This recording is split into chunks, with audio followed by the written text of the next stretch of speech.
আচ্ছা, hello everyone. আসসালামু আলাইকুম। সবাই কেমন আছেন? আজকে হচ্ছে ১৭ই মে ২০২৪। আজকে পবিত্র জুমাবার।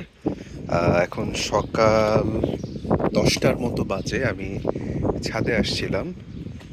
গরমকাল। তো আমাদের বাসার সাথে যে ড্রাগন গাছগুলো আছে এগুলা বেশ সুন্দর হইছে। আলহামদুলিল্লাহ। আমাদের পাশের ২ নাম্বার বিল্ডিংয়ে ড্রাগন গাছগুলা হইছে।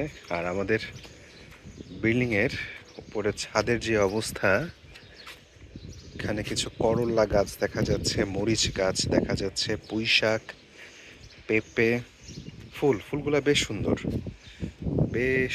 ফুল। সুন্দর বাতাস আসতেছে। এটা একটা জবা ফুলের গাছ, লাল জবা।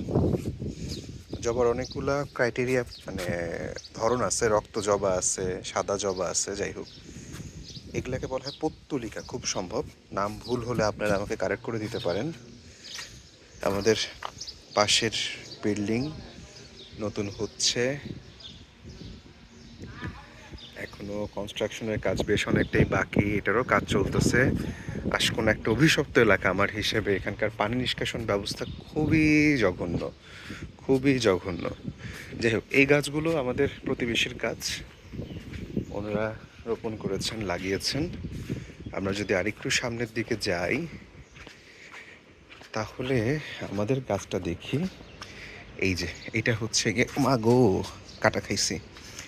এটা হচ্ছে আমাদের গাছ। এই যে আমাদের গাছে লেবু হয়েছে, মাশাল্লাহ। লেবু বড়ও হয়েছে। এই যে লেবু, আলহামদুলিল্লাহ, বেশ বড় হয়েছে, আলহামদুলিল্লাহ। আচ্ছা, এই দিকে লেবু গাছের দিকে একটু পরে আসতেছি। আর এই তো এখানে অন্যান্য গাছপালা আছে, আমার আম্মার গাছ এগুলো। এখানে একটা পেয়ারা গাছও দেখা যাচ্ছে। নিম গাছের পাতা একটু হলুদ হয়ে গেছে। সময় বলে দিবে আসলে কি কাহিনী। পানি তো জমে থাকার কথা না, তারপরেও দেখা যাক।